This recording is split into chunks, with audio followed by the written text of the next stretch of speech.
మచిలీపట్నం నుంచి అంతర్వేది నుంచి మొత్తం కోస్టల్ క్రాస్ అయ్యే పరిస్థితి వచ్చింది. అక్కడ విండ్ వెలాసిటీ తగ్గింది, కానీ క్లౌడ్ అంతా కూడా రీకూప్ అయింది.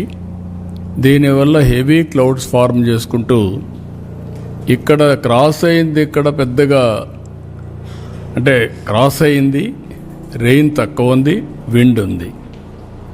కానీ నిన్న తెలంగాణకి వెళ్ళి వరంగల్లో 42 సెంటీమీటర్స్ రెయిన్ఫాల్ పడింది. అది మళ్ళీ ఛత్తీస్గఢ్ ఆ ఏరియాకి పోయి అక్కడ కూడా హెవీ రెయిన్స్ పడే పరిస్థితి, ఒరిస్సా అంతా పడే పరిస్థితికి వచ్చాయి.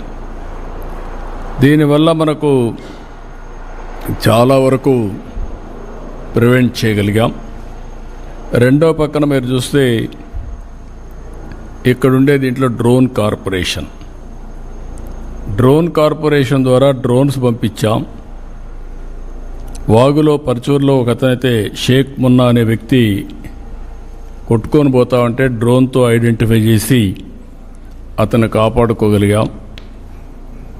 ఒక ప్రార్థనా మందిరం చుట్టూరు వరద నీళ్ళు వస్తే ఐడెంటిఫై చేసి ఒక 15 మందిని మనం కాపాడగలిగాం. అదే మరి ఎక్కడికక్కడ వాటర్ వచ్చినప్పుడు ముందుగానే జాగ్రత్తలు తీసుకొని మేము వచ్చిన ఇన్ఫర్మేషన్ అంతా కూడా మీకు పంపిస్తే మీరు చాలా సమర్థవంతంగా యాక్ట్ చేశారు. నేను చాలా సైక్లోన్లు చూశాను, కానీ ఫస్ట్ టైం నా జీవితంలో యంత్రాంగం టెక్నాలజీ ఇంటిగ్రేట్ అయ్యి లాస్ట్ మైల్లో సమర్థవంతంగా మనం హ్యాండిల్ చేయగలిగాం. ఒక గ్రామంలో ఉండే వ్యక్తికి టెక్నాలజీ కానీ లేకపోతే తుఫాను కానీ ఎట్లా వస్తుంది, ఎప్పుడు వస్తుంది తెలియని పరిస్థితి నుంచి మన లాస్ట్ మైల్లో ఉండే మన ప్రభుత్వ ఉద్యోగి వీళ్ళంతా కూడా పర్ఫెక్ట్గా దీన్ని హ్యాండిల్ చేసే పరిస్థితికి వచ్చారు. దీనివల్ల ఒక మాటలో చెప్పాలంటే పెను ప్రమాదం తప్పింది. ఇది ఒక ప్రూఫ్ ఆఫ్ కాన్సెప్ట్ మాత్రం.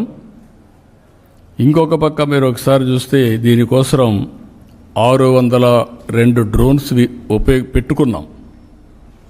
ప్రిపేర్డ్నెస్ పర్ఫెక్ట్గా చేశాం.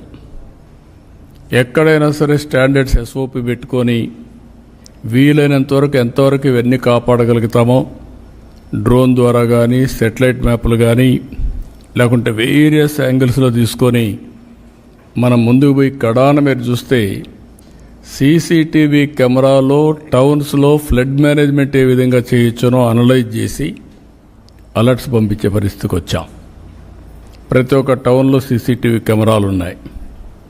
అవన్నీ అనలైజ్ చేసుకుంటున్నాం. అనలైజ్ చేసుకొని మన వాళ్ళు ఫ్లడ్ మేనేజ్మెంట్ చేశారా లేదా, ముందస్తు జాగ్రత్తగా మనం చేసిన పని అన్ని డ్రైన్స్ అన్ని క్లీన్ చేయించాం. అర్బన్ ఏరియాలో కానీ రూరల్ ఏరియాలో కానీ వీలైనంతవరకు చేయించాం.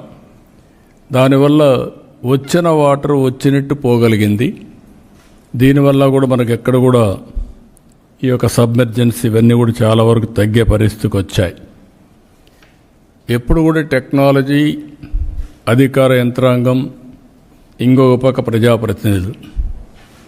ఈరోజు ఈ మీటింగ్కి 3 పిలిచాం.